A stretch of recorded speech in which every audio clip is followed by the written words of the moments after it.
आप सभी को जय मसीह की फिर से प्रभु यीशु के नाम में प्रेम नमस्कार की मीटिंग में आप सबका स्वागत है। आइए हम छोटी सी दुआ कर लें। धन्यवाद धन्यवाद धन्यवाद दयालु अनुग्रह सर्वशक्तिमान सर्वव्यापी सर्वज्ञानी पिता परमेश्वर, मैं अपने एकमात्र उद्धारकर्ता प्रभु यीशु मसीह में होकर बड़ी दीनता और नम्रता के साथ आपके चरणों के निकट आती हूँ। प्यारे प्रभु जी, आपको सारे हृदय से धन्यवाद धन्यवाद धन्यवाद देती हूँ आपके अनुग्रह के लिए, आपके प्रेम दया तरस के लिए। मेरे खुदा धन्यवाद करती हूँ मेरे प्यारे प्रभु जी, दिन भर की तमाम उत्तम आशीषों के लिए जो आपने हम में से हर एक के जीवन के लिए किया। प्रभु जी, आज दिन भर जो भी हमसे गलतियां हुई हो, आपकी इच्छा के विरुद्ध चले हैं, प्रभु दया करके क्षमा करे मेरे प्यारे पिता परमेश्वर। और प्यारे प्रभु जी, होने दीजिए निरंतर और निरंतर आपके वचन के अनुसार चलने में आप सहायता करें। प्रभु जी, हर एक बातों के लिए मैं पश्चाताप करती हूँ, हर एक बातों के लिए मैं क्षमा चाहती हूँ प्रभु जी, कि जो मैंने हर एक प्रभु जी, हम यदि आपकी इच्छा के विरुद्ध चले हैं प्रभु जी, दया करके क्षमा करे मेरे खुदा, ताकि मेरा कोई भी विनती निवेदन प्रार्थना आपके चरणों तक पहुंचने में बाधा ना हो। प्यारे प्रभु जी, हम इस योग्य नहीं थे मेरे खुदा कि आप हमें जीवन दे, लेकिन ये आपका प्रेम ही है, आपकी दया ही है मेरे प्यारे प्रभु जी, जो अब तक हम जीवित पाए जाते हैं। आपके अनुग्रह के लिए धन्यवाद करते हैं। इन सब बातों से के आपके प्यारे बेटे प्रभु यीशु मसीह के लिए हम धन्यवाद करते हैं प्रभु जी, जिनके लहू बहाए जाने के द्वारा प्रभु जी हमने जीवन पाया। प्रभु जी, आप ये चाहते कि कोई भी नष्ट हो मेरे प्यारे पिता परमेश्वर, परंतु हर एक लोग जीवन पाए प्रभु जी। इसीलिए आप धीरज धरे हुए हैं प्रभु जी, हमारे हर एक गलती आप अपराधों के कारण भी प्यारे पिता परमेश्वर आपने हम पर तरस किया प्रभु जी, अनुग्रह किया प्यारे पिता, और हम पर दया किया प्रभु जी। और आप हमें अवसर पर अवसर देते, संगति ऊपर संगति देते, वचन ऊपर वचन देते हैं प्रभु जी, ताकि हर बातों में हम अपने जीवन को सुधारने पाए मेरे प्यारे प्रभु। जहाँ जहाँ आप हमारे जीवन में अंधेरा है प्रभु जी, जहाँ आपके वचन का प्रकाश नहीं पहुंचा प्रभु जी, जहाँ हमारा हृदय कठोर है प्रभु जी, वहाँ आप चाहते हैं मेरे पिता परमेश्वर कि हम सुधर जाए, संभल जाए प्रभु जी। और आप अपने वचन के द्वारा, अपने प्यारे पिता परमेश्वर लोगों के द्वारा हमारे मध्य को रखते प्रभु जी। मैं आपका हृदय से धन्यवाद धन्यवाद धन्यवाद करती हूँ मेरे प्यारे प्रभु जी। प्यारे पिता परमेश्वर, आपके इस अद्भुत वचन के लिए धन्यवाद करती हूँ प्यारे प्रभु जी, जिसे आपने अपने नाम से बढ़ के महत्व दिया प्रभु जी।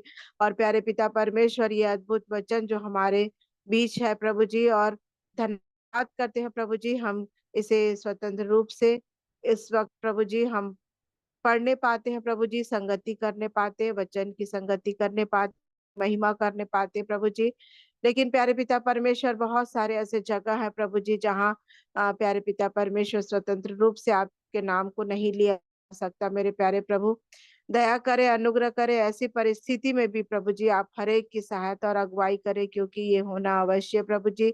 इस बात के हम तैयार होने पाए मेरे प्यारे प्रभु जी, और वचन में दृढ़ पाए, विश्वास में दृढ़ पाए जाए, ऐसी आपकी दया और अनुग्रह चाहती हूँ। हमें से हर एक की पवित्र आत्मा अगुवाई करें। और प्यारे प्रभु जी, हमारा थोड़ी देर बैठना, वचन की संगति करना, गवाहियों को देना, स्तुति आराधना करना आपको ग्रहण योग्य होने पाए प्रभु। हर बातों में केवल और केवल आपको, आपके नाम को महिमा मिलने पाए मेरे प्यारे पिता परमेश्वर। हर एक इंटरनेट कनेक्शन को, हर एक डिवाइसेस को मैं आपके हाथों में रखती हूँ। हर एक बाधाएं मेरे यीशु के नाम में दूर किए जाए। और प्यारे पिता परमेश्वर, हम अवश्य संख्या में थोड़े पाए जाते हैं, परंतु एक मन एक चित किए जाए। शरीर के भाव में विभिन्न स्थानों में पाए जाते हैं, परंतु हमारा ध्यान, हमारा मन एक किया जाए, और हम प्यारे प्रभु जी आपके चरणों के निकट बैठने पाए, ऐसी आपकी दया और अनुग्रह को चाहते हैं। प्यारे प्रभु जी, हम में से हर एक के जीवन, आत्मा, प्राण, देह को आपके हाथों में देते हुए बड़े ही धन्यवाद सहित ये विनती अपने उद्धारकर्ता प्रभु यीशु मसीह के नाम से होकर मांगती हूँ। दया करके सुन लीजिए और ग्रहण कीजिए। आमीन यीशु। आइए हम प्रभु की स्तुति में जाएंगे, और आप सभी को अवसर होगा प्रभु की स्तुति करने के लिए।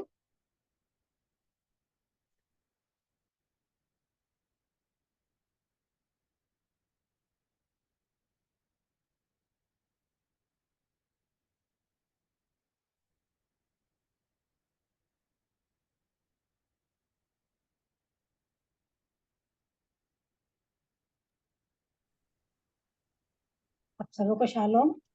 और परमेश्वर पिता की स्तुति करने के लिए है। परमेश्वर की सच्ची वेदी में चढ़ाऊं मैं अपना जीवन ये। परमेश्वर की सच्ची वेदी में चढ़ाऊं मैं अपना जीवन ये। परमेश्वर की सच्ची वेदी में चढ़ाऊं मैं अपना जीवन ये। मेरे सारे हृदय से तेरी मैं महिमा करूं। मेरे सारे हृदय से तेरी महिमा करूं। तेरी ही महिमा करूं। परमेश्वर की सच्ची वेदी में चढ़ाऊं मैं अपना जीवन ये। मेरा परमेश्वर मेरा सहारा तेरा ये वचन दीपक है मेरा। मेरा परमेश्वर मेरा सहारा तेरा ये वचन दीपक है मेरा। अंधकार में चमकूं अंधकार में चमको एक नूर की तरह। एक नूर की तरह परमेश्वर की सच्ची वेदी में चढ़ाऊं मैं अपना जीवन ये। परमेश्वर की सच्ची वेदी में चढ़ाऊं मैं अपना जीवन ये। मेरा परमेश्वर मेरा बल है उसकी शांति जीवनदायक है। मेरा परमेश्वर मेरा बल है उसकी शांति जीवनदायक है। मैं गाता रहूं जीवन भर। मैं गाता रहूं जीवन भर। तेरी मैं महिमा करूं। तेरी मैं महिमा करूं। परमेश्वर की सच्ची वेदी में चढ़ाऊं मैं अपना जीवन ये। परमेश्वर की सच्ची वेदी में चढ़ाऊं मैं अपना जीवन ये। मेरे सारे हृदय से मेरे सारे हृदय से महिमा करूं। तेरी मैं महिमा करूं। तेरी मैं महिमा करूं। परमेश्वर की सच्ची वेदी में चढ़ाऊं मैं अपना जीवन ये। प्रभु की स्तुति हो।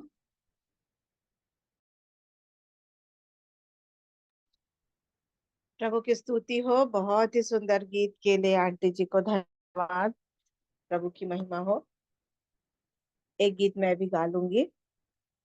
भजता क्यों नहीं रे मन मूरख यीशु नाम सच्चा नाम पार करेगा जीवन नैया यीशु नाम सच्चा नाम भजता क्यों नहीं रे मन मूरख यीशु नाम सच्चा नाम भव सागर से है यदि तरना दुख संकट से नहीं कुछ डरना भव सागर से है यदि तरना दुख संकट से नहीं कुछ डरना, पार करेगा जीवन नैया, पार करेगा जीवन नैया। यीशु नाम सच्चा नाम, भजता क्यों नहीं रे मन मूरख, यीशु नाम सच्चा नाम। हीरो क्या यह हाट बना है, चमक दमक का ठाट बना है, हीरो का यह हाट बना है, चमक दमक का ठाट बना है। सोच समझ कर सौदा कर ले, सोच समझ कर सौदा कर ले, यीशु नाम सच्चा नाम, भजता क्यों नहीं रे मन मूरख, यीशु नाम सच्चा नाम।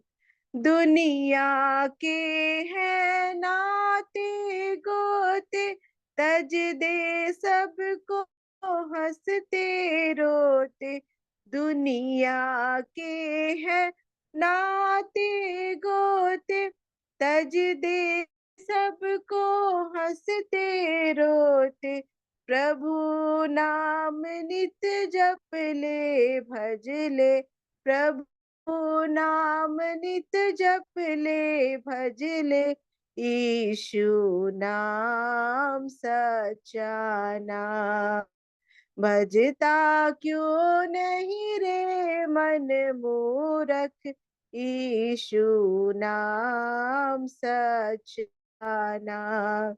दुनिया से है एक दिन जाना, फिर माया से क्यों लिपटाना, दुनिया से है एक दिन जाना, फिर माया से क्यों लिपटाना, प्राण रहे तब तक तू भज ले, प्राण रहे तब तक तू भज ले, यीशु नाम सच्चा नाम, भजता क्यों नहीं रे मन मूरख, यीशु नाम सच्चा नाम। धन्यवाद। बहुत ही सुंदर गीत है, गीतकार ने लिखा है पूरे हमारे जीवन की सच्चाई को, और सचमुच में केवल और केवल यीशु नाम में ही जीवन है, वही पार करने वाली नैया है। सो हम सबकी सहायता करें और उसी नैया, जीवन की नैया में यीशु नाम में हम सवार होके उस देश में जाने पाए, जो एक हमारे लिए एक एम होना चाहिए। प्रभु का धन्यवाद बहुत ही सुंदर गीत के लिए, और आप सभी को अवसर होगा प्रभु की स्तुति करने के लिए।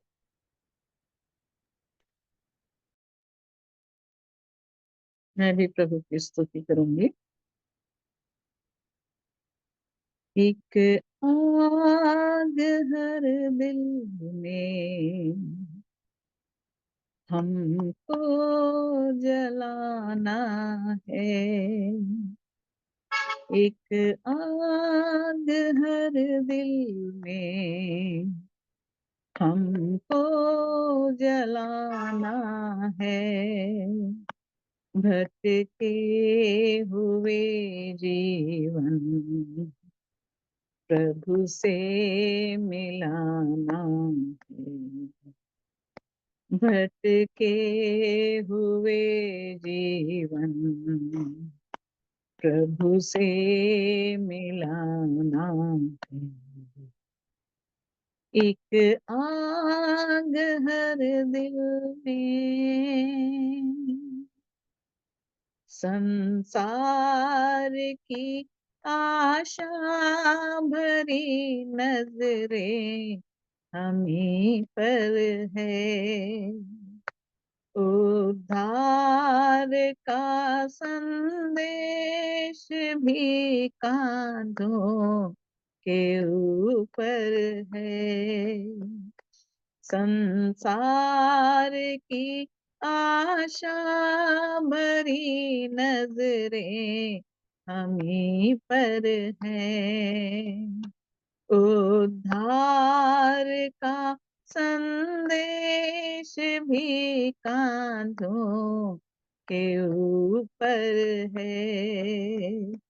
एक दीप से लाखों दिए हमको जलाना है। एक दीप से लाखों दिए हमको जलाना है। भटके हुए जीवन प्रभु से मिलाना है। भटके हुए जीवन प्रभु से मिलाना है। एक आग हर दिल में, इतने सरल ये रास्ते कल ना मिले होंगे। प्रचार के अवसर हमें फिर ना मिले होंगे। इतने सरल ये रास्ते कल ना मिले होंगे। प्रचार के अवसर हमें फिर ना मिले होंगे।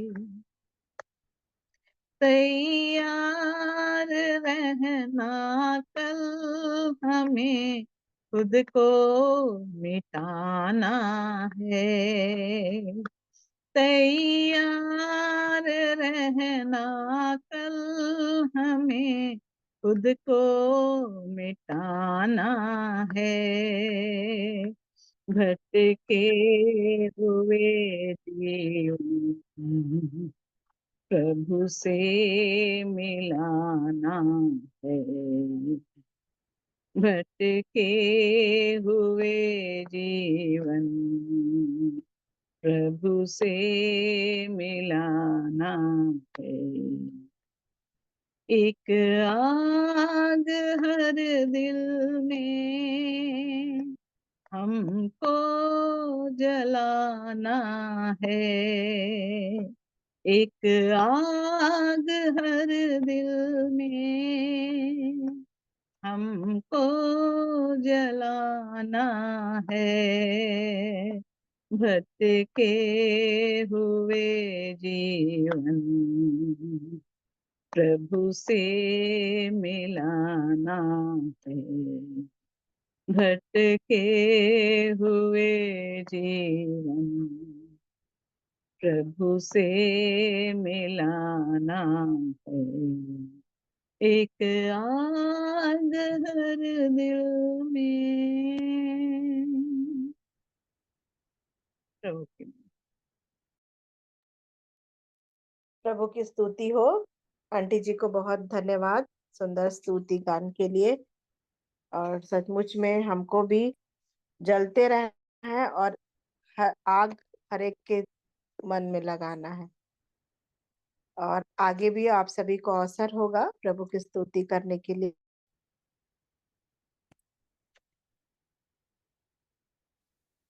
प्रभु की महिमा के लिए गाऊंगा। जो क्रूस पे कुर्बान है वो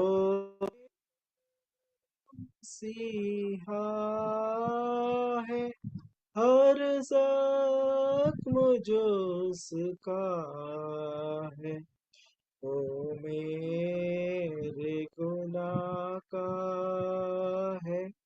वो मेरे खुदा का जो क्रूस पे कुर्बान, वो मेरा मसीहा है। हर जख्म जो उसका है, वो मेरा।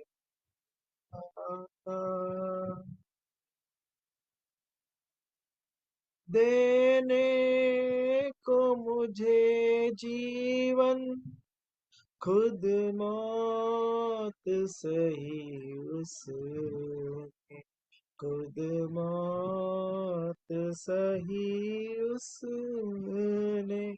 क्या खूब है कुर्बानी, क्या प्यार अनोखा है, क्या प्यार अनोखा। जो क्रूस पे कुर्बान है, वो मेरा मसीहा है। हर जख्म जो उसका, वो मेरा मेरे गुनाह का, का वो मेरा का। इंसान है वो कामिल, और सच्चा खुदा वो, और सच्चा खुदा वो है। वो प्यार का दरिया है, सच्चाई का रास्ता है, सच्चाई का रास्ता है। जो क्रूस पे कुर्बान है, वो मेरा मसीहा है। हर जख्म जो उसका है, वो मेरे गुनाह का है। इस दुनिया में ले आए मेरे ही गुनाह, मेरे ही गुनाह उसको। ये जुल्म सितम उस पर मैंने ही कराया है, मैंने ही कराया है। जो क्रूस पे कुर्बान, वो मेरा मसीहा है। हर जख्म जो उसका, तो मेरे गुनाह का, तो मेरे गुनाह है। इसमें प्रभु अपने उस प्रेम की लंबाई, चौड़ाई, गहराई, ऊंचाई को जानने में, समझने में प्रभु मेरी और हम सबों के साथ है।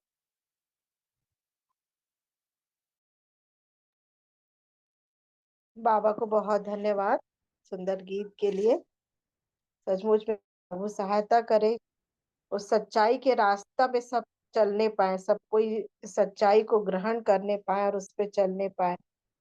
अद्भुत परमेश्वर का प्रेम जो उन्होंने क्रूस के द्वारा हमारे लिए जीवन दे दिया। आइए हम अब वचन के भाग में से निकाल लेंगे भजन संहिता, उसका 34 अध्याय। दो दो पद हम सब पढ़ लेंगे। कृपया सब अपना माइक ऑन कर लीजिएगा।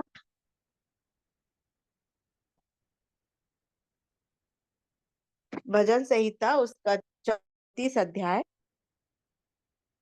हम सब एक साथ जैसे पढ़ते हैं वैसे पढ़ लेंगे।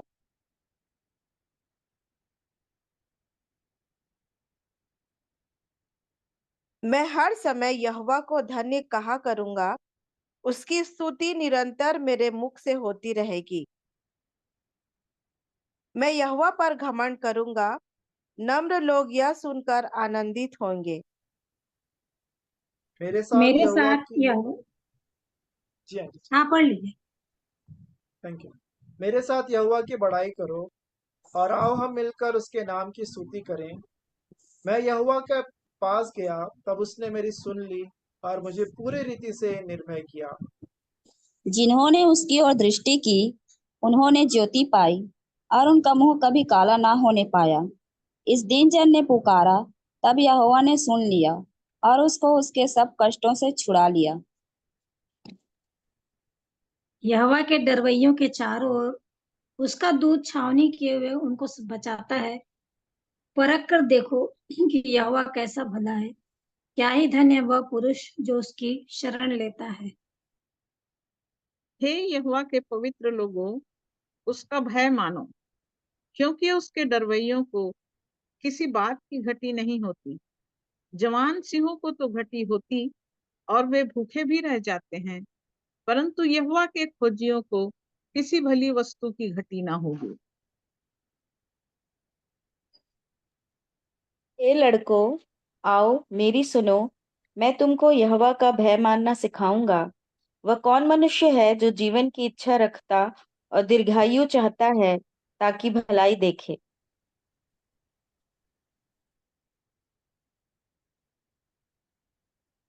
अपनी अपनी जीभ को बुराई से रोक रख और अपने मुंह की चौकसी कर कि उससे छल की बात ना निकले। बुराई को छोड़ और भलाई कर, मेल को ढूंढ और उसी का पीछा कर। यहोवा की आंखें धर्मियों पर लगी रहती हैं और उसके कान भी उनकी दुहाई की ओर लगे रहते हैं। यहोवा बुराई करने वालों के विमुख रहता है, ताकि उनका स्मरण पृथ्वी पर से मिटा डाले। धर्मी दुहाई देते हैं और यहोवा सुनता है और उनको सब विपत्तियों से छुड़ाता है। यहोवा टूटे मन वालों के समीप रहता है और पिसे हुओं का उद्धार करता है। धर्मी पर धर्मी बहुत पर बहुत सी विपत्तियां है, पड़ती तो है, परंतु यहोवा उसको उन सब से मुक्त करता है। वह उसकी हड्डी हड्डी की रक्षा करता है और उनमें से एक भी टूटने नहीं पाती। दुष्ट अपनी बुराई के द्वारा मारा जाएगा और धर्मी के बैरी दोषी ठहरेंगे। यहोवा अपने दासों का प्राण मोल लेकर बचा लेता है, और जितने उसके शरणागत हैं उनमें से कोई भी दोषी ना ठहरेगा। प्रभु इस वचन के पढ़े और सुने जाने पर आशीष दे। आमीन। अभी गवाहियों के लिए अवसर होगा मेरे आदरणीयों के पास, जिनके पास भी गवाही है, अभी आप सभी को अवसर होगा। परमेश्वर पिता का धन्यवाद हो। आप सबों को शालोम एक बार फिर से। पिछले दिनों में भाई सूरज प्रेमानी आए थे और उन्होंने ये जब वचन को रखा, व्यवस्था विवरण 6 उसका 10 से लेकर 13 तक,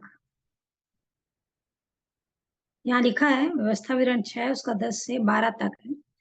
और जब तेरा परमेश्वर यहोवा तुझे उस देश में पहुंचाए जिसके विषय में उसने इब्राहिम, इसहाक और याकूब नाम तेरे पूर्वजों से तुझे देने की शपथ खाई, और जब वह तुझको बड़े बड़े और अच्छे नगर जो तूने नहीं बनाए और अच्छे अच्छे पदार्थों से भरे हुए घर जो तूने नहीं भरे और खुदे हुए कुएं जो तूने नहीं खोदे और दाख की बारियां और जलवायु के वृक्ष जो तूने नहीं लगाए, ये सब वस्तुएं जब वो दे और तू खा के तृप्त हो, तब सावधान रहना कहीं ऐसा ना हो कि तू यहोवा को भूल जाए जो तुझे दासत्व के घर अर्थात मिस्र देश से निकाल लाया है। और जब ये वचन को पढ़े वाकई में उन बातों को ध्यान से सुन करके कि कैसे परमेश्वर ने हमको सब कुछ दिया है, और ऐसा ना हो, और सावधान कह रहा है, सावधान रहना कि ये सब कहीं पा करके कहीं ऐसा ना हो कि यहोवा को तू भूल जाए। और मुझको वो वचन याद आने लगा, नीति वचन, उसमें लिखा है 30 का मैं 7 से पढ़ूंगी। नीति वचन 30 का 7 से ये वचन याद आया मेरे को। मैंने तुझसे 2 बार मांगे हैं, इसलिए मेरे मरने से पहले उन्हें मुझे देने से मुंह ना मोड़। अर्थात व्यर्थ और झूठी बात मुझसे दूर रख। मुझे न तो निर्धन कर और न धनी बना। प्रतिदिन की रोटी मुझे खिलाया कर। ऐसा ना हो कि जब मेरा पेट भर जाए तब मैं इनकार करके कहूँ कि यहोवा कौन है। वह अपना भाग खोकर चोरी करूं और अपने परमेश्वर का नाम अनुचित रीति से लूं। सच में ऐसा कभी ना होने पाए कि जो उसने मेरे साथ भलाई की है उसका इनकार करूं और भूल जाऊं कि जो कुछ मैं नहीं करी और वो सब कुछ उसने मुझे दिया है, ये सब उसकी इच्छा से और उसकी ही अगुवाई से मुझे मिला है। और एक जगह और लिखा व्यवस्था विवरण, ये भी याद आया 28, उसमें 28 का 47 को पढ़ती हूँ मैं। तू जो सब पदार्थों की बहुतायत होने पर भी आनंद और प्रसन्नता के साथ अपने परमेश्वर यहोवा की सेवा नहीं करेगा, इस कारण तुझको भूखा प्यासा नंगा सब पदार्थों से रहित होकर शत्रुओं की सेवा करनी पड़ेगी, जिन्हें यहोवा तेरे विरुद्ध भेजेगा, और जब तक तू नष्ट न हो जाए तब तक तेरी गर्दन पर लोहे का जुआ डाल रखेगा। तो ये सब कुछ दे रहा है, सब पदार्थ की बहुतायत होने पर, और जब इतना होने पर भी प्रभु की सेवा, अर्थात यदि मेरे जीवन में प्रार्थना का जीवन के लिए प्रभु ने चाहा तो वो बात को मैं नहीं कर रही हूँ और सब कुछ मिल रहा है, तो मैं मुझको प्रभु मेरा लिखा देगा। और प्रभु का धन्यवाद हो कि इन सारे वचनों के द्वारा उसने मुझे सिखाया। तो प्रभु का वचन के प्रशंसा करती हूँ कि उस वचन में सामर्थ्य है।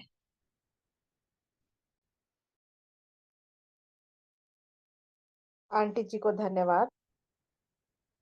सुंदर वचन के द्वारा उन्होंने आशीष पाया और जिसे उन्होंने शेयर किया।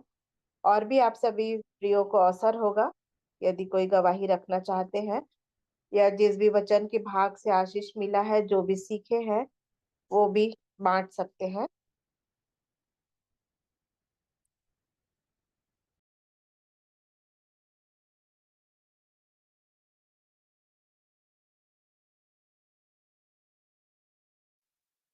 मैं भी परमेश्वर पिता का प्रभु यीशु मसीह में धन्यवाद देता हूँ। और एक चेतावनी का वचन जो प्रभु ने मुझे दिया वो है गलातियां उसका 6वां अध्याय और उसका 7 वचन। यहाँ पे ऐसा लिखा है, धोखा न खाओ, परमेश्वर ठट्ठों में नहीं उड़ाया जाता, क्योंकि मनुष्य जो कुछ बोता है वही काटेगा। तो ये जो सिद्धांत है बोने का और काटने का, ये नीति वचन में भी लिखा है कि जैसे जिसकी करनी वैसे उसकी भरनी होती, ऐसा लिखा है। तो जो हम बोएंगे वही हम काटेंगे, ये बिल्कुल स्पष्ट बात है। और फिर उसके बाद रोमियो में हम देखते हैं, तो हम यदि आत्मा के लिए बोलते हैं तो हम अनंत जीवन की कटनी काटेंगे, लेकिन शरीर के लिए बोलते हैं तो विनाश की कटनी काटेंगे। तो ये बिल्कुल लिखा हुआ है। और प्रभु का ये जो सिद्धांत है शुरू से चलता आ रहा है, कि जो कुछ बोएंगे वही काटेंगे। तो हम क्या बो रहे हैं, मैं क्या बो रहा हूँ और क्या प्रतिफल मिलेगा, कुछ प्रतिफल यहाँ पे मिलेगा भी लिखा है वचन में, और आने वाले जीवन के लिए भी मैं क्या बोल रहा हूँ, आनंद काल के लिए। सो इन विषयों को मुझे सिखा रहे, इस विषय को ध्यान इसी में ही है, जो वचन मुझे स्मरण थे मैंने आपके सामने रखा है। लेकिन यही बात कि यही कह रहे हैं कि आगे भी पढ़ लेता हूँ मैं, 8वां वचन के आगे गलातियों का, यहीं पे लिखा है, क्योंकि जो अपने शरीर के लिए बोता है वह शरीर के द्वारा विनाश की कटनी काटेगा, और जो आत्मा के लिए बोता है वह आत्मा के द्वारा अनंत जीवन की कटनी काटेगा। फिर यहाँ पे उसको और स्पष्ट किया जा रहा है 9वें वचन में, हम भले काम करने में साहस ना छोड़ें, क्योंकि यदि हम ढीले ना हो तो ठीक समय पर कटनी काटेंगे। इसलिए जहां तक अवसर मिले हम सबके साथ भलाई करें, विशेष करके विश्वासी भाइयों के साथ। सो यहाँ पे हम कोई भी धोखा ना खाएं कि जो परमेश्वर ठट्ठू में नहीं उड़ाया जाता, जो कुछ हम बो रहे हैं वो ही हम काटेंगे। इसका उदाहरण है दाऊद के साथ भी, उसने विचार किया, उरिया को मरवा डाला, तो जो संतान उत्पन्न हुई थी उसकी मृत्यु हो गई। फिर उसके बाद सुलेमान उत्पन्न, तो वहीं पे उसका, वहां पे उसका प्रतिफल मिल गया यहीं पे दाऊद को। सो वैसे ही अपने जीवन के लिए भी मैं अपने जीवन में प्रभु के साथ बने रहे और आज्ञाकारिता में, प्रभु के भय में चलते रहने में आनंद है, शांति है, सुरक्षा है। लेकिन जैसे ही अपनी इच्छा शरीर के अनुसार दिन काटने की यदि कोशिश करने से, अपनी इच्छा अभिलाषाओं में जाने से फिर नुकसान नजर आता है, जो चैन है वो चला जाता है, शांति चली जाती है, और भी नुकसान होता है। तो इन बातों को प्रभु ने सिखाया है कि यदि, और फिर भी हम जो कुछ मैं बोलूँगा वही मैं काटूँ। सो मेरी सहायता करे कि मैं क्या बोल रहा हूँ अपने जीवन के, प्रभु सहायता।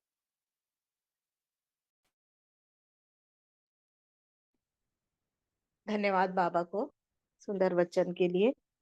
सचमुच में एक हमको सावधानी से जीवन जीने के लिए वचन हमें सिखाता है। और जैसे हमारे कार्य हो लेंगे, लिखा है वचन में, कुछ नहीं जाएगा, केवल कार्य ही। तो सचमुच में प्रभु हम सबकी सहायता करे कि हम कैसे जीवन जी रहे हैं।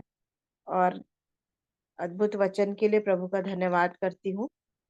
आगे वचन के भाग के लिए यदि बेला आंटी जी, ज्योति आंटी जी, जिनको भी प्रभु अगुवाई करते हैं आज वचन रखने के लिए, आप आदरणीय को अवसर रहेगा। मैं एक चीज बताना चाह रही थी, अभी जब अमन बोल रहे थे तो धोखा के विषय में, जब हम लोग पिछले दिनों सीखे थे कि धोखा नहीं खाना, किन किन बातों में धोखा हो सकता है मेरे अपने खुद के जीवन के लिए, तो प्रभु ने ये भी सिखाया कि तुम तो धोखा नहीं खा रहे हो, ये तो वचन से सीखते जा रहे हो, लेकिन क्या तुम मुझे तो धोखा नहीं दे रहे हो? तो ये भी एक बात है कि, और जैसे जैसे अभी अमन बोल रहे थे तो ये वचन प्रभु दिखा रहे थे, भजन संहिता 78 का, उसमें बहुत सारी बातें लिखी हुई हैं कि कैसे वो लोग चलते थे, इजरायली लोग मिस्र से छुटकारा पाने के बाद। और उसमें एक को मैं पढ़ूंगी, 36 और 37, 78 का 36, 37। तो भी उन्होंने उससे चापलूसी की, वे उससे झूठ बोले, क्योंकि उनका हृदय उसकी ओर दृढ़ न था, न उसकी वाचा के विषय सच्चे थे। और आंख के सामने सब कुछ आश्चर्य कर्म देखते हुए, किसी भी चीज की कमी न रहते हुए, रोटी पानी सब कुछ मिलता रहा, चलाता रहा परमेश्वर आग बिजली और बादल के खंभे में होकर के उनको हमेशा लेके चला। नेहमिया भी लिखा कि भला आत्मा दिया, न उनका वस्त्र पुराना हुआ न जूती तक, जबकि वो लोग कितने बढ़ गए होंगे फिर भी जूती भी उनकी फटी नहीं न छोटी हुई, तो भी उन्होंने चापलूसी की, झूठ बोले। तो वही प्रभु बता रहे थे कि ऐसा तो नहीं, तुम तो धोखा नहीं खा रहे हो, लेकिन ऐसा तो नहीं कि यहूदा की तरह, यहूदा तो साथ साथ में रहा और अंत में उसने धोखे से पकड़वा दिया, क्योंकि उसका मन प्रभु की संगति से नहीं परंतु दूसरी चीज से प्रेम था, प्यासे से। और ये जी इसीलिए वो महायाजकों पर जा जा करके सुनता था, क्या मिलेगा मेरे को। तो ऐसा ना हो कि अ, मैं या हम लोग अपने जीवन से प्रभु को धोखा दे दे एक दिन, कि जो कुछ उसने किया, और हम तो धोखा नहीं खाए, लेकिन हम ही खुद उसको धोखा दे दे रहे हैं। प्रभु का धन्यवाद हो इन वचनों के लिए। बहुत सारे वचन है, पूरे 78 में, 106 में, सब जगह है कि क्या क्या वो लोग किए, और कितने काम उन लोग देखते रहे। 11 में लिखा, बड़े कामों को, आश्चर्य कम को जो उनके सामने के, उनको भुला दिया, पीठ दिखा दिए, उनकी आत्मा सच्ची नहीं रही। बहुत सारी बात है, उद्धार करने की शक्ति पर भरोसा नहीं किया। बहुत ज्यादा उनके विषय में पूरी बातें लिखी हुई है। तो प्रभु का धन्यवाद हो कि वो चिताते रहते हैं। आगे दीदी को अवसर है।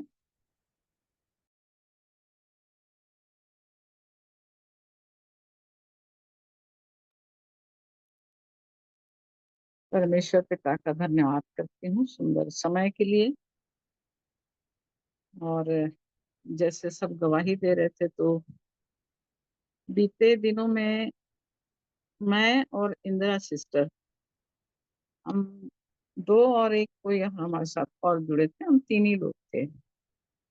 और बहन इंदिरा वचनों को प्रकट करते चली जा रही थी, और परमेश्वर की दया को मैं देख रही थी मेरे प्रिय। और यशायाह 64 के 7 पद को पढ़ाई थी, यशायाह 64 और उसके 8 पद को। तो भी हे यहोवा, तू हमारा पिता है, देख हम तो मिट्टी हैं और तू हमारा कुम्हार है, हम सब के सब तेरे हाथ के काम। और बहन इस चीज को बहुत अच्छे से, इस बात को बता रही थी कि प्रभु मैं तो मिट्टी हूँ, और सचमुच में तू मेरा कुम्हार है, क्योंकि तूने मुझ मिट्टी को अपने हाथ में लेके रखा है और तू मुझको बना रहा है। और दो उदाहरण बहन ने इस बात के लिए बताया, और मैं इसको बड़ी गंभीरता से मनन कर रही थी, सुनी उनकी बातों को। और उस दिन ये वचन मुझे बहुत टच किया कि सचमुच में परमेश्वर, हम तो परमेश्वर के हाथ की मिट्टी हैं, हमको वो अपने चाक पर रखा हुआ है। हम बर्तन बने नहीं है अभी, वो हमको बर्तन बना रहा है। पर उस बर्तन बनाने की विधि में दो बात सिस्टर जो कह रही थी, और उसने पहली बात ये कही कि पतरस से उसने कहा, पतरस को प्रभु ने कहा कि दाहिने में गहरे में जाल डाल। और पतरस इस बात को सुनता है यीशु मसीह जब कहते हैं, तो जबकि दो नाव वहां पर रहती है, उस दो नाव में से वो पतरस की नाव को चुनते हैं और पतरस की नाव में बैठते हैं। और जब पतरस की नाव में बैठते हैं और झील में वो आगे बढ़ते हैं, तब यीशु मसीह उससे कह रहे हैं कि गहरे में, दाहिने तरफ गहरे में जाल डाल। और मैं इस बात को मनन करने लग गई, और मैं सोचने लग गई कि एक मछुआरा है जिसको मछली पकड़ने का सब तरह का आइडिया मालूम है, और वो कह रहा है कि मैं सारी रात मेहनत किया हूँ प्रभु, और मुझको कुछ नहीं मिला, एक भी मछली मेरे जाल में नहीं आई। परंतु जब परमेश्वर उससे कह रहा है, तो वो इस बात का इनकार भी नहीं कर रहा, और कह रहा है कि ठीक है, तेरे कहने से मैं जाल डाल दूं। और जब वो जाल डालता है, तो वचन में लिखा है कि इतनी मछलियां आ गई कि जाल फटने लगी। और जब इस काम को पतरस देखता है, तो पतरस का ध्यान मछलियों की तरफ नहीं रहता है, पतरस का ध्यान अपने जीवन की ओर जाता है। और कहता है वो कि प्रभु तू यहाँ से जा। क्यों जाने के लिए बोल रहा था पतरस? पतरस इसलिए जाने के लिए बोल रहा था कि प्रभु मैं पापी हूं, देखिए, बहुत गंभीर एक बात जो परमेश्वर के इस काम से पतरस के जीवन में हुआ, है ना। मतलब मिट्टी को परमेश्वर अपने हाथ में लेके, चाक में लेके वो बना रहे, बनाने का प्रोसेस। पतरस जब अपने इच्छा से, अपनी योजना से, अपने काम को चुन के जब वो कर रहा है, तो उस काम में उसको सफलता नहीं मिल रही। और पतरस जब अपनी इच्छा के अनुसार उस कार्य को कर रहा है, तो सारी रात मेहनत कर रहा है, अपनी बुद्धि से, अपनी युक्ति से सारी रात मेहनत कर रहा है, परंतु कुछ भी नहीं मिला। मनुष्य जो शरीर का जीवन जी रहा है मेरे प्रियो, इस शरीर के जीवन में मनुष्य चाहे कितनी मेहनत कर ले, सारी रात मेहनत मतलब जीवन भर का परिश्रम, मनुष्य कितना ही परिश्रम कर ले, पर वो छूछा और खाली रहेगा, उसको कुछ नहीं मिलेगा। परंतु जैसे ही परमेश्वर ने उसको अपनी चाट पे ले लिया, पतरस को, और बर्तन को उसने बनाने लगा, पतरस को बनाने के लिए परमेश्वर ने अपने हाथ में लिया, तो कहा एक काम कर, गहरे में ले चल, दाहिने में जाल डाल। और जब पतरस सुन लिया, और पतरस सुन के जब इस काम को करता है, तो लिखा है उसमें इतनी मछलियां आ जाती हैं कि वो जाल इतना भारी हो जाता है कि वो जाल फटने लगता। परमेश्वर के काम को जब देखता है पतरस, कि जो काम मैं सारा जीवन भर मेहनत करने के लिए अपने जीवन को अपनी इच्छा से कर रहा था, अपनी बुद्धि से कर रहा था, अपनी सोच से कर रहा था, अपनी योजना से कर रहा था, मैं करना चाह रहा था, मुझे कहीं सफलता नहीं थी।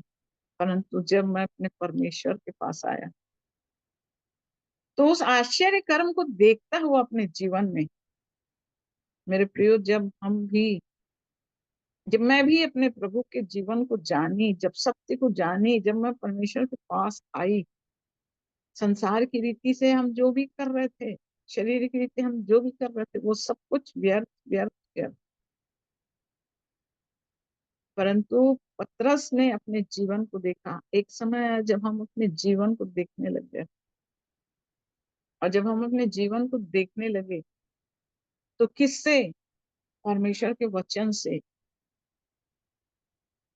प्रभु यीशु मसीह ने मछलियों के द्वारा पतरस को एहसास दिलाया, इस बात को बताया कि पतरस, यदि तू मेरी सुने, यदि तू मेरी माने, तो मैं इससे बड़े बड़े काम भी करके तुझको दिखाऊंगा।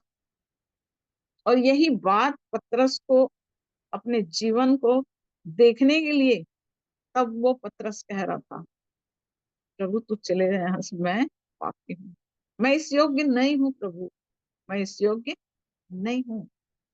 पतरस एक ग्लानि में आ जाता है, और तब पतरस इस बात को अपने जीवन में लेता है। और उसके बाद हम देखते हैं कि पतरस कैसे अपने प्रभु यीशु मसीह के साथ साथ साथ साथ चलता है। और पतरस ही कहता है, जीवन की बातें तो तेरे ही पास है प्रभु, हम कहाँ जाएंगे। क्योंकि वो जान गया था, क्योंकि पतरस ही वो पहला व्यक्ति था, जब प्रभु यीशु मसीह कहता है तू मुझे क्या कहते हो, तो कहता है तू परमेश्वर के ओर से भेजा हुआ मसीह है। पतरस का जीवन कैसे बदला? क्योंकि प्रभु यीशु मसीह का दखल उसके जीवन में आया। एक व्यक्ति का जीवन तब बदलेगा जब हम उसके चाक पर उस बर्तन को बनाए जाने के लिए उस कुम्हार के हाथों में मिट्टी आ जाए। दूसरा जीवन, मेरी बहन उस दिन पता नहीं उनको किस रीति से कैसे मिला था, मैं नहीं जानती, बट उनने जो बातें बताई उससे मुझे प्रभु ने बहुत गहरी बातों को सिखा दिया। मैं बहन को बहुत धन्यवाद देती हूँ उनके वचन के लिए। और दूसरी चीज उन्होंने बताई कि शाऊल को कैसे परमेश्वर ने चुना, जो प्रेरितों के काम 9वें अध्याय में कि उसकी बुलाहट, और उस प्रेरितों के काम में जब शाऊल को प्रभु यीशु मसीह का दर्शन मिलता है, और जब वो दर्शन मिलता है तो लिखा है कि वो भूमि पर गिर पड़ा और ये शब्द सुना, हे शाऊल तू मुझे क्यों सताता है। और शाऊल यहाँ पर नहीं जानता था कि वो जो ज्योति चमक रही है, जो उसके ऊपर चमकी है ज्योति, वो कौन है। वो उससे पूछ रहा है कि कौन है तू। तब यहाँ पूछ रहा है तू कौन है। उसने कहा मैं यीशु हूँ जिसे तू सताता। शाऊल के जीवन को हम जानते हैं कि कैसा अद्भुत जीवन था उसके पास, और यहाँ तक कि वो नबी के पैरों में, उसके चरणों में बैठ के विद्या सीखा करता था। बहुत ज्ञानी था, परमेश्वर का जीवन जी रहा हूं ऐसा उसके अंदर एक बड़ा धुन था। और जो सच में प्रभु की सेवा कर रहे थे उससे वो अनजान था, और ऐसी कलीसिया के लोगों को वो सता रहा था। और परमेश्वर की बुलाहट में, परमेश्वर के हाथों में जब शाऊल का जीवन आया, जब वो कुम्हार के हाथों में आ गया, तो वो शाऊल जब ज्योति को देख रहा है तो वो पूछ रहा है कि तू कौन है।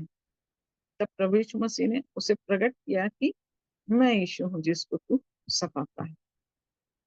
और तब उसके बाद यहाँ लिखा हुआ है कि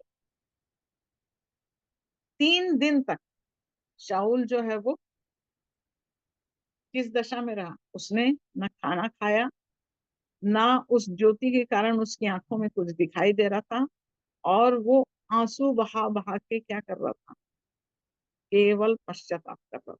3 दिन तक वो केवल पश्चाताप कर रहा था। परमेश्वर के हाथों में था, कुम्हार के हाथों में वो मिट्टी आ गई और परमेश्वर उसको बना रहा था। और तब हनन्याह को परमेश्वर बोलता है कि जा, तू उसके सिर पर हाथ रख और उसके लिए प्रार्थना कर। वो मेरा चुना हुआ पात्र है, मेरे लिए बड़े बड़े काम करेगा। और तब हनन्याह से बात होती है परमेश्वर की, और हनन्याह को परमेश्वर भेजता है। दूसरी बात मैंने सीखा कि परमेश्वर जब हमारे जीवन में काम करता है तो अपने चुने हुए दास को भेज कर हमारे लिए विनती करवाता है।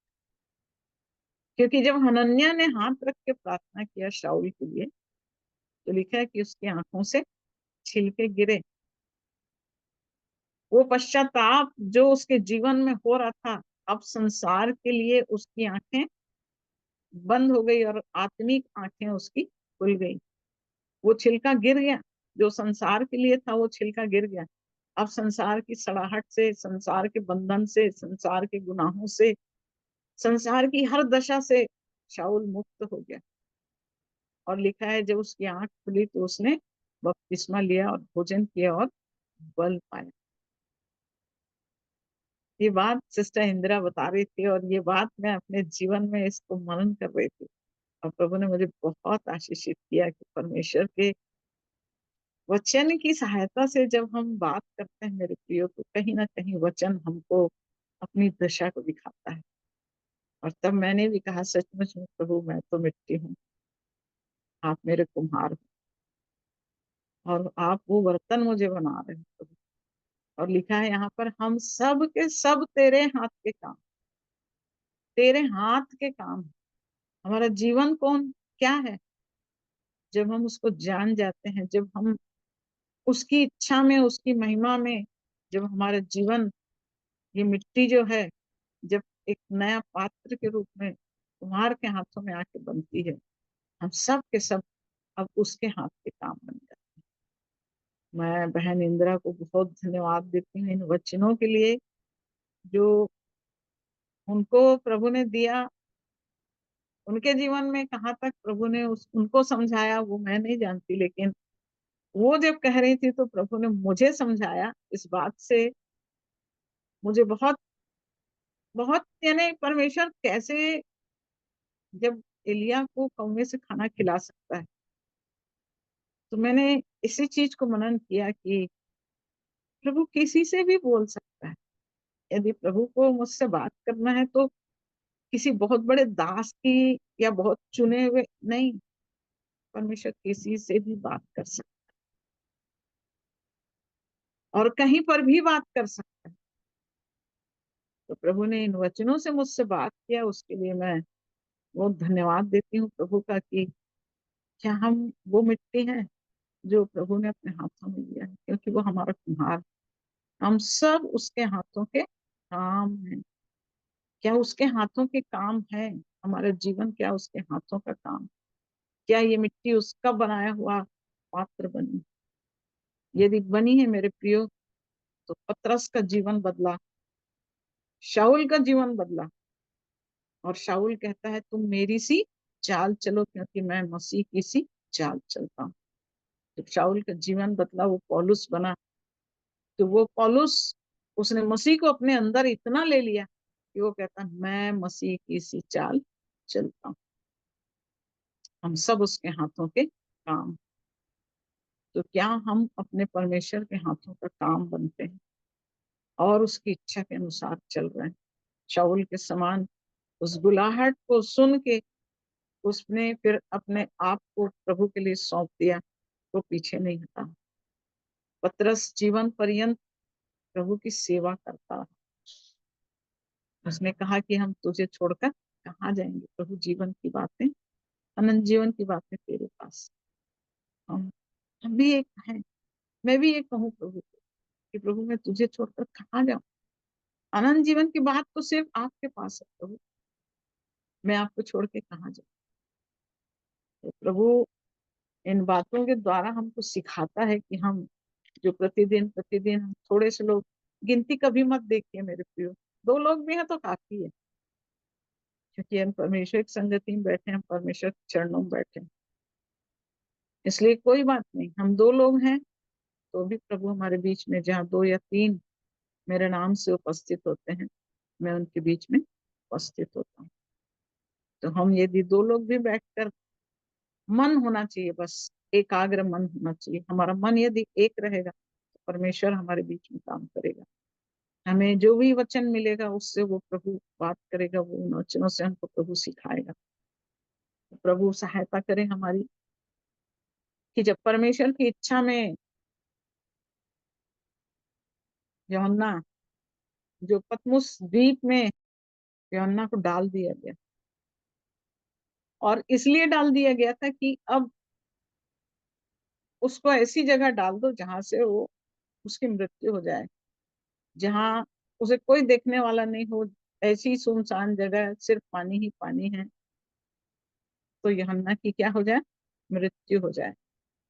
परंतु वो यूहन्ना परमेश्वर के हाथों का काम था, उसने उसकी महिमा के लिए उसको चुना था, उसको अलग किया था, और यीशु का सबसे अधिक प्रिय चेला था। परंतु मृत्यु की दशा में रहकर भी वो परमेश्वर के निकट और निकट और निकट आता चला गया। और हम जानते हैं कि सिर्फ यूहन्ना की पत्री, या यूहन्ना, पहला यूहन्ना, दूसरा यूहन्ना, सिर्फ उतना ही नहीं लिखा उसने। उसने प्रकाशित वाक्य का दर्शन पाकर उसने पूरे प्रकाशित वाक्य को लिखा है। उस पत्री में वो ये कह रहा है कि पहला यूहन्ना देखेंगे 2 और उसका 17 पद।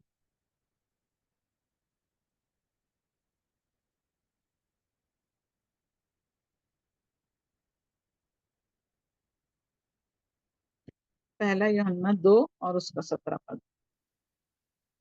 पहला संसार यूहन्ना 2। हाँ बाबा पढ़िए। संसार और उसकी अभिलाषाएं दोनों मिटते जाते हैं, पर जो परमेश्वर की इच्छा पर चलता है वह सर्वदा बना रहेगा। संसार और उसकी अभिलाषाएं दोनों मिटते जाते हैं। दोनों मिटते जाते हैं, परंतु जो परमेश्वर की इच्छा पर चलता है वह सर्वदा बना रहेगा। ये अपनी पत्री में यूहन्ना लिख रहा है। तो आज हमारे जीवन में मेरी आवश्यकता क्या है? लिखा है संसार और उसकी अभिलाषा दोनों मिटते जाते हैं। आज मेरे जीवन में ये बात पूरी हो रही है क्या? आज इस बात को मैं अपने जीवन में लेके इसकी चौकसी कर रही हूँ क्या कि संसार और उसकी अभिलाषा आज किन किन बातों में मेरा मन लगा हुआ है। जब तक संसार और उसकी अभिलाषा नहीं मिटेगी, तब तक हम परमेश्वर की इच्छा पर नहीं चल पाएंगे। और लिखा है, जो परमेश्वर की इच्छा पर चलता वो सर्वदा बना रहेगा। तो परमेश्वर की इच्छा पर चलना, हमारे जीवन में किस बात की चौकसी करना है कि हमको परमेश्वर की इच्छा पर चलना है और संसार की अभिलाषाओं को अपने जीवन से छोड़ते चले जाना। जब तक हम परमेश्वर की इच्छा पर नहीं चलेंगे, तब तक हम उसके इच्छा में सर्वदा बने रहने वाले जीवन को हम प्राप्त नहीं कर सकते। पहला थिस्सलुनीकियों उसका 4 अध्याय उसके 3 पद को पढ़िए।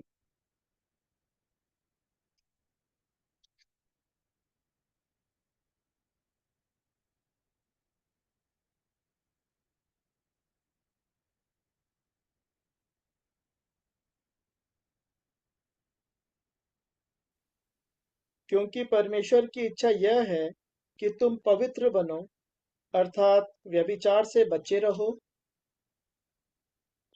परमेश्वर की इच्छा यह है कि तुम पवित्र बनो, है ना। परमेश्वर की इच्छा पर चलेगा वो सर्वदा बना रहेगा। अब यहाँ कह रहे हैं परमेश्वर की इच्छा ये है कि तुम पवित्र बनो, पवित्र बनो।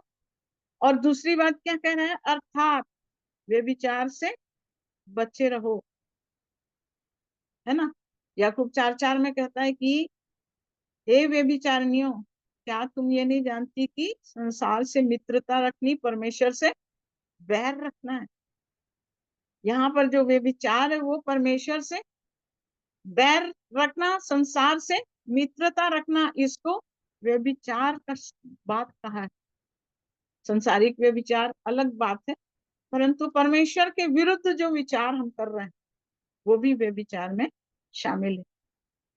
और परमेश्वर की इच्छा ये है कि हम क्या बने, पवित्र बने। पहला कुरिन्थी 6 का 18 पद देखिए।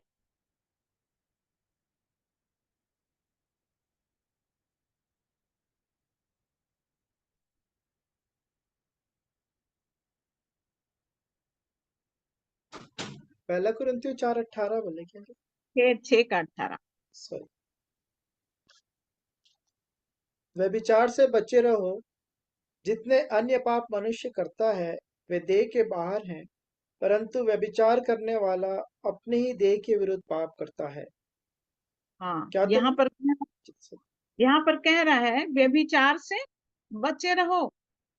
और कह रहा है जितने पाप मनुष्य करता वो देह के बाहर हैं, पर व्यभिचार अपनी स्वयं की देह के विरुद्ध पाप है। हमारी स्वयं की देह के विरुद्ध पाप है, कह रहा है। तो इसलिए हमको क्या करना है,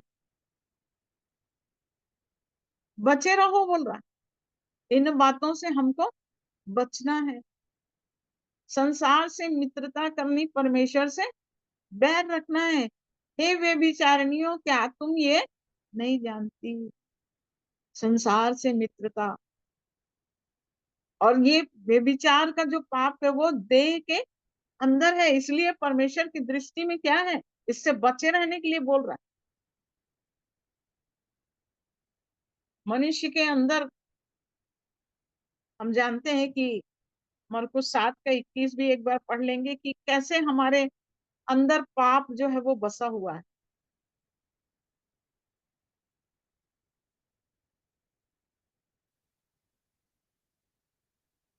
क्योंकि भीतर से अर्थात मनुष्य के मन से बुरे बुरे विचार, व्यभिचार, चोरी, हत्या, परस्त्रीगमन, लोभ, दुष्टता, छल, लुचपन, कुदृष्टि, निंदा, अभिमान और मूर्खता निकलती हैं। हाँ, ये सब पाप जो है मनुष्य के भीतर भीतर ही से बसा निकलती हुआ हैं। है। मनुष्य के भीतर बसे हुए पाप है। 13 प्रकार का पाप जो मनुष्य को अशुद्ध करता है। पर मनुष्य के खाने से मनुष्य कोई चीज खा के यदि वो खा रहा है तो वो अशुद्ध नहीं है, प्रार्थना करता है और खा सकता है, बोल रहा है परमेश्वर का वचन। पर अशुद्धता कहाँ है? मनुष्य के भीतर है। और इसलिए हमको क्या करना है? अपने जीवन को इन सब अशुद्ध बातों से अपने आप को अलग करना है। चोरी, हत्या, बुरी लालसा, लोभ, निंदा, अपमान, ये सब बुराइयां जो हमारे जीवन के अंदर है, ये इन बातों के कारण से हम परमेश्वर से अलग हो जाते हैं। और परमेश्वर की इच्छा क्या है? परमेश्वर की इच्छा है कि तुम पवित्र बनो। ये बात यदि मेरे जीवन में है, अशुद्ध विचार मेरे जीवन में है, गलत बातें यदि मेरे जीवन में है, गलत सोच यदि मेरे जीवन में है, पवित्रता का जीवन नहीं आ सकता। पवित्र बनो, परमेश्वर का वचन कह रहा है, अर्थात हमको भीतर से अपने आप को शुद्ध करते जाना। और यही परमेश्वर की इच्छा है।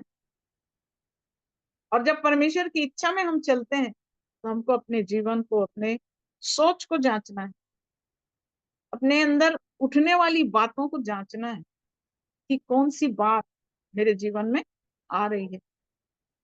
कड़वाहट, बुराई, निंदा, छल, ईर्ष्या, द्वेष, ये सब 13 प्रकार के गुनाह, पाप जो है मेरे भीतर बसे हुए हैं। मुझको इन पापों से छुटकारा पाना है, क्योंकि परमेश्वर का वचन कहता है पवित्र बनो, पवित्र बनो बोलता।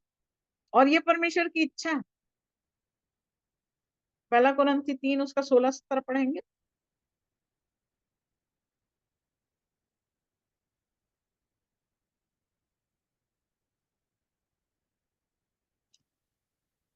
क्या तुम नहीं जानते कि तुम परमेश्वर का मंदिर हो और परमेश्वर का आत्मा तुम में वास करता है? यदि कोई परमेश्वर के मंदिर को नष्ट करेगा तो परमेश्वर उसे नष्ट करेगा, क्योंकि परमेश्वर का मंदिर पवित्र है और वह तुम हो। पवित्रता की चौकसी करने के लिए परमेश्वर का वचन कह रहा है कि परमेश्वर का मंदिर कौन है? हम हैं। और यदि हम अपने इस जीवन को अपवित्र कर रहे हैं तो हम इस मंदिर को क्या कर रहे हैं? अपवित्र कर रहे हैं। इसलिए हमको क्या करना है? अपने पवित्रता की चौकसी करना है, क्योंकि हमारी देह परमेश्वर का मंदिर है। प्रभु हमारे अंदर में बसने के लिए तैयार है। जब तक हम अपने आप को शुद्ध करके अपने प्रभु यीशु मसीह को आमंत्रित नहीं करेंगे, तब तक वो हमारे जीवन में नहीं आएगा। पवित्रता का मतलब यही है मेरे प्रियो, कि प्रभु यीशु मसीह का वास मेरे जीवन में हो, क्योंकि उसका रूप हमारे अंदर प्रतिदिन प्रतिदिन आते जाना है। हमको मसीह के रूप में बदलते जाना है, मसीह के स्वभाव में बदलते जाना है ना। जैसे फिलिप्पी 2:5 में कहता है कि जैसा मसीह यीशु का स्वभाव था वैसा ही तुम्हारा भी स्वभाव। हमारे स्वभाव में चेंजेस आ रहे हैं कि नहीं? हमारी आदतें बदल रही हैं कि नहीं? हमारी सोच बदल रही है कि नहीं? पवित्रता के जीवन को जीने के लिए एक परिवर्तन मेरे अंदर महसूस हो रहा है या नहीं हो रहा? या फिर हम वचन तो सुन रहे हैं, बाइबल तो पढ़ रहे हैं, चर्च भी जा रहे हैं, बट मेरे शारीरिक जीवन में कोई बदलाव नहीं है, तो इससे मुझे कोई लाभ नहीं होगा। नीति वचन 6:32 को पढ़िए, देखिए।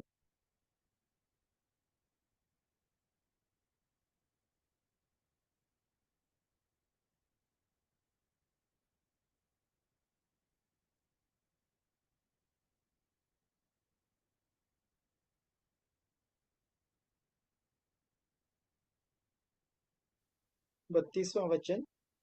परंतु जो परस्त्रीगमन करता है वह नीरा निर्बुद्ध है, जो अपने प्राणों को नष्ट करना चाहता है वही ऐसा करता है। देखिए, यहाँ चितौनी का वचन है मेरे प्रिय। वो निरा निर्बुद्ध है बोल रहा है, जो परिस्थिति गमन करता है, जो अपने प्राण को नष्ट करना चाहता है वही ऐसा करेगा। इसलिए हमको क्या करना है? हमारी बुद्धि भ्रष्ट ना हो, हमको निरंतर परमेश्वर के सामने अपने आप को समर्पित करते चले जाना है, क्योंकि देह को परमेश्वर की महिमा से प्रतिदिन प्रतिदिन भरते चले जाना है। आज मनुष्य की दशा यही है। आज संसार का मनुष्य कई प्रकार की बातों को, कई प्रकार की चीजों को अपने जीवन का भाग बनाकर अपने आप को नाश का कारण बनाते चले जा रहा है। परंतु हमको परमेश्वर की मर्जी, हम जो प्रभु की इच्छा के अनुसार चलने वाले लोग हैं, हमको परमेश्वर की मर्जी क्या है इस बात पर अपने जीवन को मनन करना है, अपने जीवन को ध्यान देना है। हम अपने आपको प्रभु के हाथों में प्रतिदिन सौंपते चले जाना है। पहला थिस्सलुनीकियों 4 और उसका 5, हमको कैसे सुरक्षित रखना है प्रभु की दृष्टि में अपने आप को।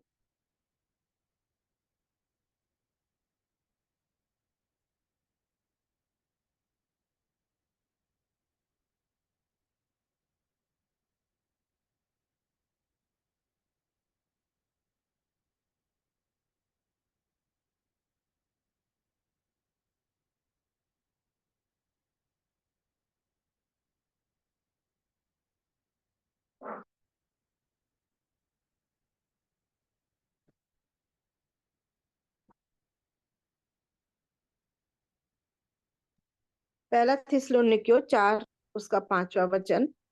चार और यह तक काम, और तुम में से हर एक पवित्रता और आदर के साथ अपनी पत्नी को प्राप्त करना जाने, और यह काम अभिलाषा से नहीं, और न उन जातियों के समान जो परमेश्वर को नहीं जानती। हाँ, यहाँ कह रहा है कि पवित्रता और आदर के साथ, है ना। और ऐसी जातियां हैं जो परमेश्वर को नहीं जानती। आज हम संसार में देख रहे हैं, आज पवित्रता और आदर मनुष्य जीवन में अपने जीवन से बहुत दूर करके रखा हुआ है। आज मैं अपने कार्य क्षेत्र में देखती हूँ, आज मैं लोगों के जीवन को देखती हूँ, आज मनुष्य किस परिस्थिति में चले जा रहा है। वो पवित्रता नहीं है आज लोगों के पास। अपना पारिवारिक जीवन में एक सही जीवन जीने की इच्छा नहीं है। आज मनुष्य की परिस्थिति है, आज जवान बच्चों को देखिए, आज वो कैसे कैसी स्थितियों से गुजर रहे हैं। परमेश्वर का भय नहीं है, परमेश्वर की इच्छा पे चलने का किसी के पास, क्योंकि वो क्या है, और यह काम अभिलाषा से नहीं, और ना उन जातियों के समान जो परमेश्वर को नहीं जानती। जो परमेश्वर को नहीं जानता वो इन सब कामों में फंसा रहेगा। परमेश्वर की इच्छा है कि हम व्यभिचार से बचे रहें। परमेश्वर का वचन यहाँ पर कह रहा है मेरे प्रियो। और हम देखते हैं, यूसुफ के जीवन को देखते हैं इस बात में कि कैसे वो एक जवान लड़का था, और वो चाहता तो जो पोतीफर की स्त्री चाहती थी वो कर सकता था, लेकिन परमेश्वर उसके साथ था। हर पल परमेश्वर उसकी सहायता कर रहा था।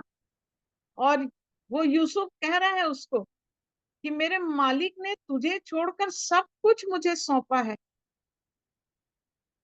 वो जानता था कि पिता की इच्छा में मुझे कैसे पाप से बचना है, और वो पाप को छोड़कर पवित्रता के लिए भाग रहा था।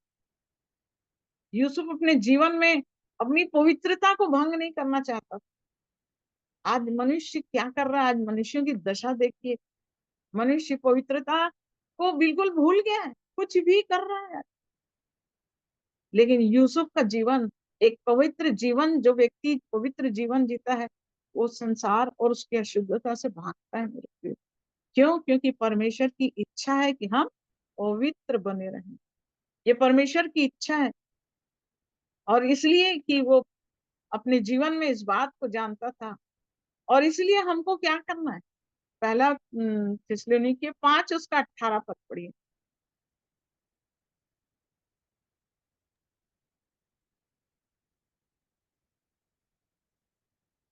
हर बात में धन्यवाद करो, क्योंकि तुम्हारे लिए मसीह यीशु में परमेश्वर की यही इच्छा है।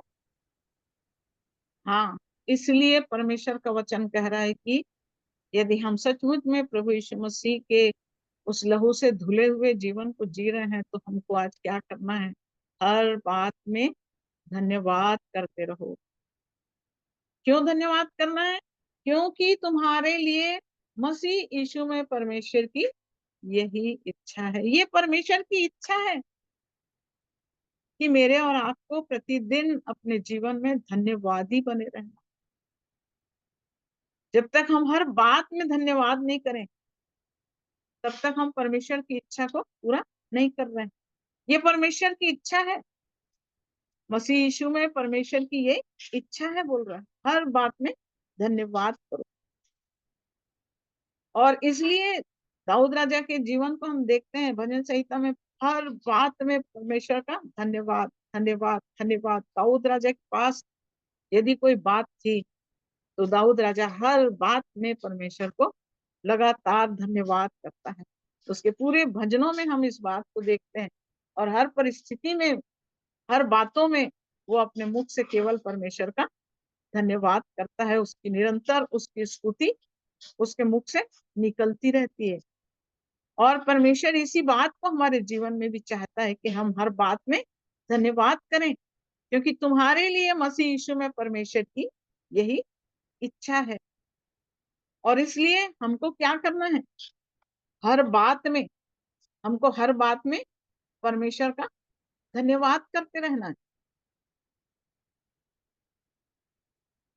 पहला पत्रस 2 उसका 15 पद पढ़िए।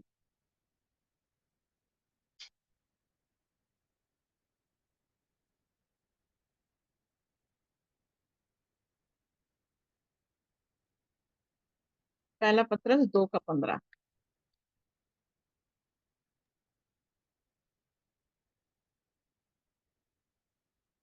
क्योंकि परमेश्वर की इच्छा यह है कि तुम भले काम करने के द्वारा निर्बुद्धि लोगों की अज्ञानता की बातों को बंद कर दो। हाँ, भले काम करने के द्वारा निर्बुद्धि लोगों की अज्ञानता की बातों को बंद कर दो। ये परमेश्वर की इच्छा है। भले काम करने के द्वारा हम निर्बुद्धि लोगों के अज्ञानता की बातों को बंद कर सकते हैं मेरे प्रिय। और इसलिए हमारे जीवन में क्या करना है हमको, जो अज्ञान है, आज मनुष्य क्या है, अज्ञानता के बंधन में जकड़ा हुआ है। मनुष्य आज अपना बुरा भला नहीं जानता है। आज मनुष्य अपने आचरण को नहीं जानता है। और इसलिए आज हमको क्या करना है, अज्ञानता की बातों को बंद करना है। लोग जो अज्ञानता से भरे हुए हैं, उस बात से हमको भले बातों के द्वारा, उनके अपने अच्छे आचरण के द्वारा हमको इस बात को प्रकट करना है। लूका 12:47 को पढ़िए।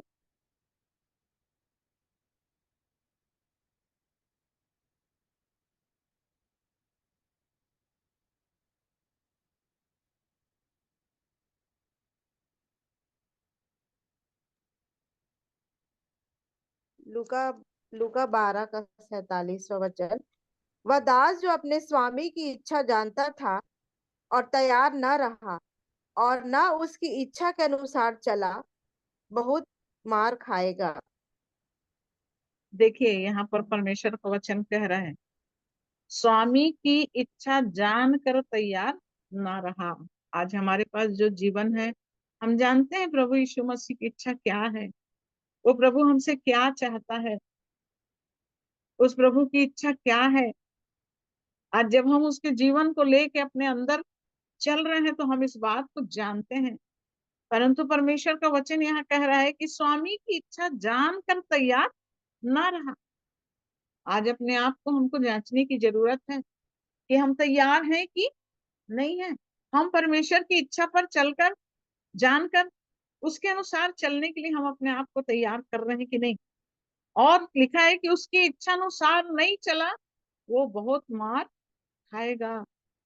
प्रभु की इच्छा अनुसार हमको अपने जीवन को क्या करना है, तैयार करना है। यदि हम प्रभु की इच्छा अनुसार तैयार नहीं हो पाए तो हम मार खाएंगे मेरे प्रियो, हम उस महिमा के स्थान में नहीं जाएंगे। तो प्रभु हमारी इस बात में सहायता करे कि हमको उसकी इच्छा अनुसार अपने आप को तैयार करना है। और जब हम उसकी इच्छा अनुसार अपने आप को तैयार करेंगे तो इब्रानी 10 के 36 को पढ़िए।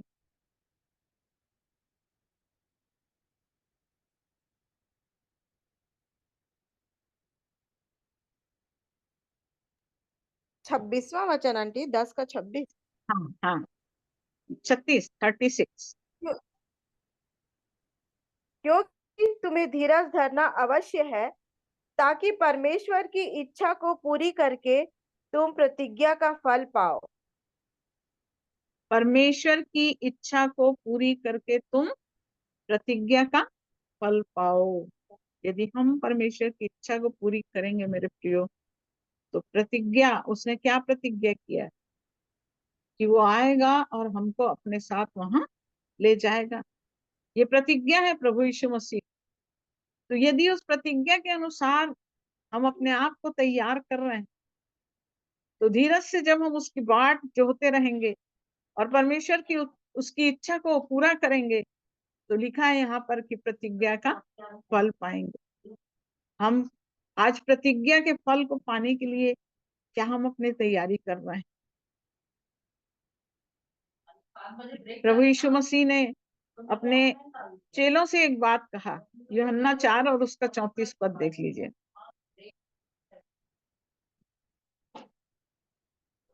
यूहन्ना 4 उसका 34 पद देखिए। यीशु ने उनसे कहा, मेरा भोजन यह है कि अपने भेजने वाले की इच्छा के अनुसार चलूं और उसका काम पूरा करूं। यीशु मसीह कह रहे हैं अपने पिता से कि मेरे भेजने वाले की इच्छा अनुसार चलूं और उसका काम पूरा करूं। तो आज हमारे जीवन में भी ये चैलेंज हमने लिया है क्या, कि मेरे भेजने वाले की इच्छा के अनुसार मुझको चलना है और उसके काम को मुझको इस पृथ्वी पर पूरा करना है।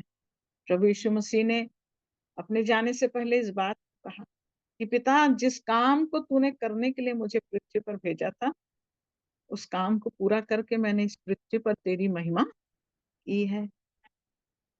हमको जो काम करने के लिए प्रभु ने भेजा है, पवित्रता का जीवन जीने के लिए, उसकी इच्छा को पूरी करने के लिए, क्या हम अपने जीवन में उस इच्छा को पूरा करने के लिए तैयार? क्या हम उसके अपने भेजने वाले की इच्छा के अनुसार चल रहे हैं?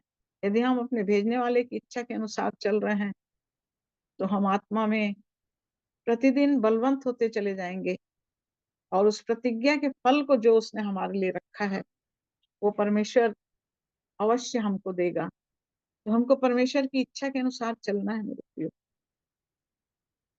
यूहन्ना जो पतमुस टापू में था, परमेश्वर की इच्छा के अनुसार चलता रहा, और जब वो परमेश्वर की इच्छा के अनुसार चलता रहा, तो परमेश्वर ने अपने उस स्वर्गीय दर्शन को, आने वाली उन सारी बातों को यूहन्ना के सामने खोल दिया।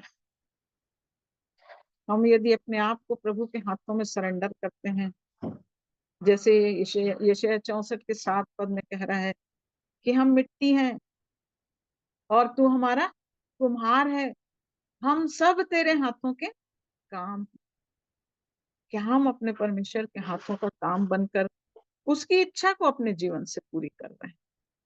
तो प्रभु हम सब की सहायता करें मेरे प्रियो, कि प्रतिदिन जो हम थोड़े से लोग उस प्रेम को पाने के लिए इकट्ठा होते हैं, हम आपस में परमेश्वर की योजना को, परमेश्वर की इच्छा को प्रतिदिन प्रतिदिन अपने जीवन में पूरी करते चले जाएं। परमेश्वर इस वचन से सबको आशीष दे और हम सब उसकी योजना को अपने जीवन में पूरा करने पाए। परमेश्वर पिता का धन्यवाद। आगे का भाग अमन बेटे को, संगीता बेटी को देती हूँ। परमेश्वर पिता का धन्यवाद हो। बहुत ही सुंदर अद्भुत वचन जो आंटी के द्वारा उन्होंने हमारे लिए दिया।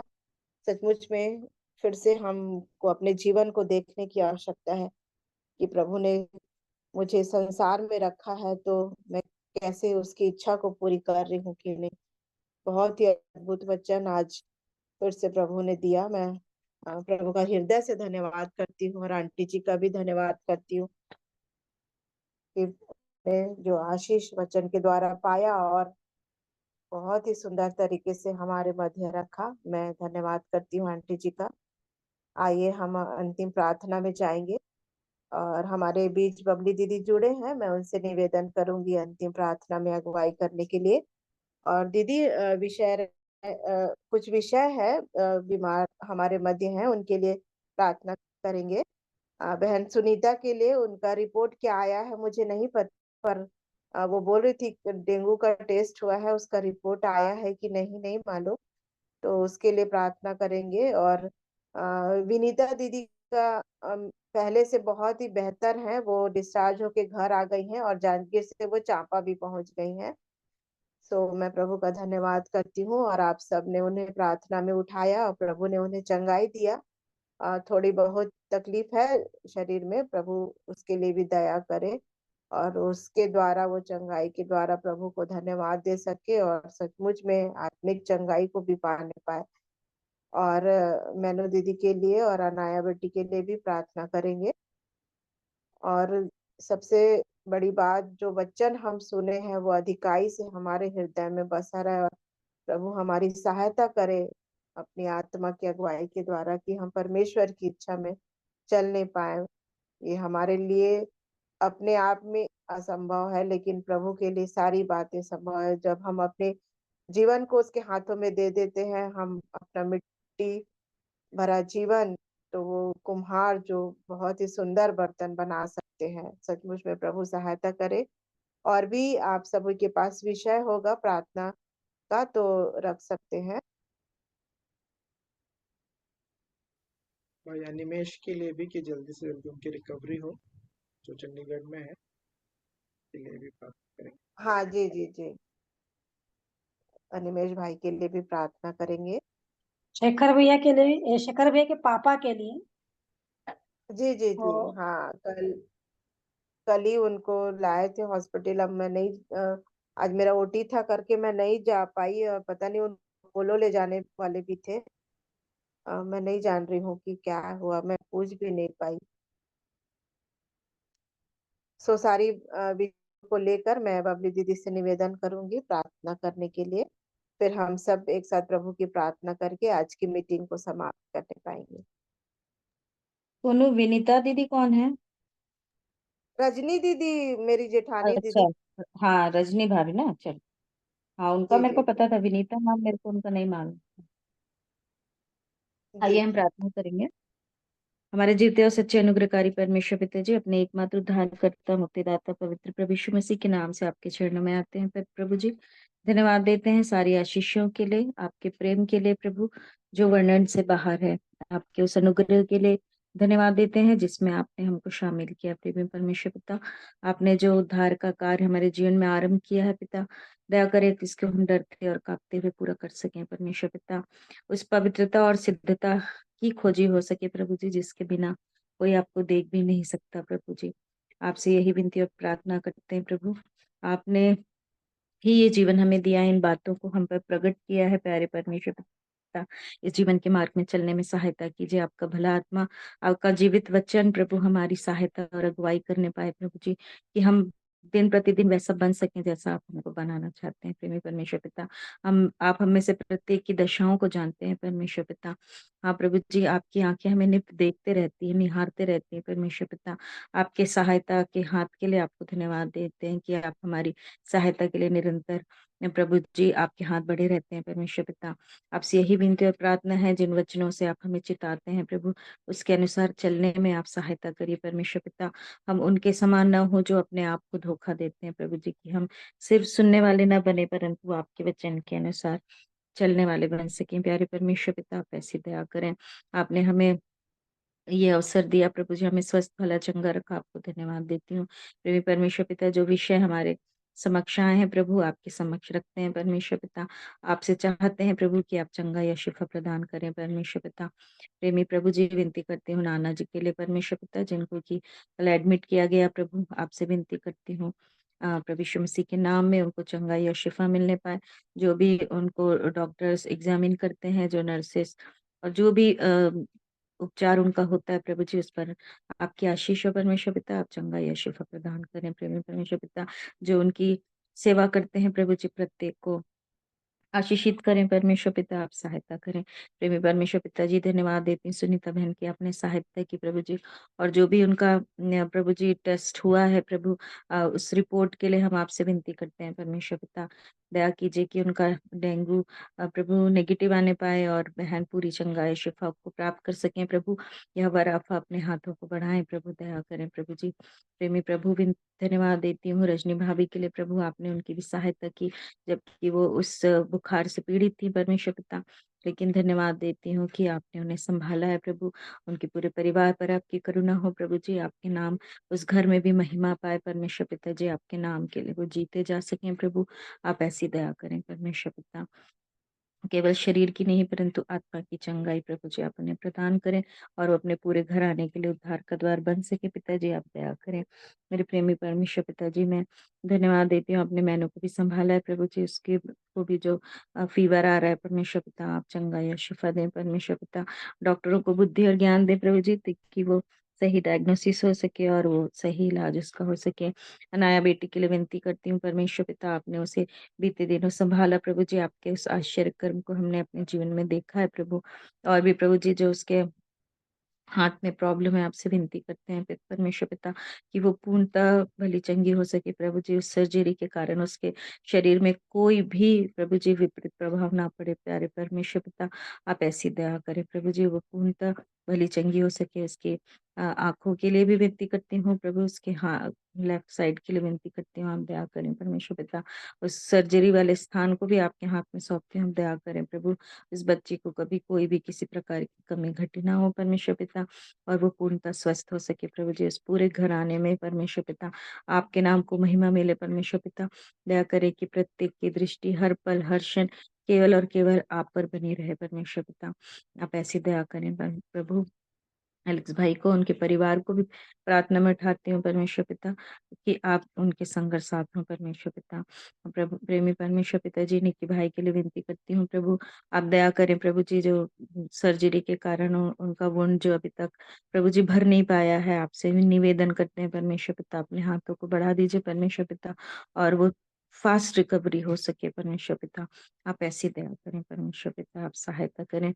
और भी जितने प्रिय लोग जुड़े हैं परमेश्वर पिता जी, जिन भी कानों ने आपके वचनों को सुना है प्रभु, आपका वचन जीवित है प्रभु जी, वो हमारे जीवन में कार्यकारी हो, आप ऐसी दया करें।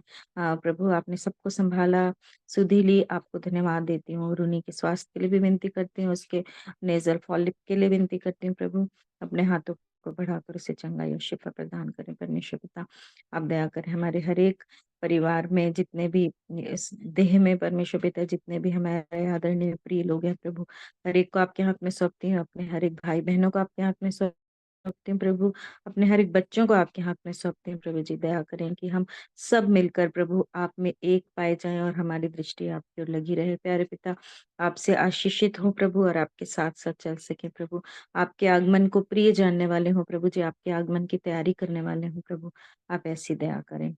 रात्रि के समय को आपके सुरक्षित हाथ में सौंपते हैं प्रभु जी, हम सब अपने जीवनों को आपके हाथ में सौंपते हैं, सारा आदर और सारी महिमा केवल और केवल आपको देते हैं और बड़े धन्यवाद के साथ इस प्रार्थना को अपने एकमात्र उद्धारकर्ता मुक्तिदाता पवित्र प्रभु यीशु मसीह के नाम से मांगते हैं, दया करके सुन के ग्रहण कर लीजिए, आमीन। आमीन आमीन। हम प्रभु की प्रार्थना कर लेंगे।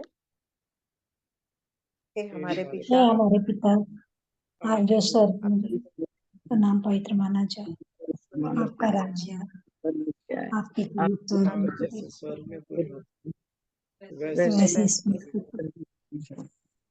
हमारे हमारे दिन दिन भर आज इस प्रकार हमने सब अपना आज कुछ वैसे आप भी हमारे अपराधों को हमारे क्षमा करें, क्षमा परंतु राज्य और पराक्रम और महिमा में सदा है। आमीन।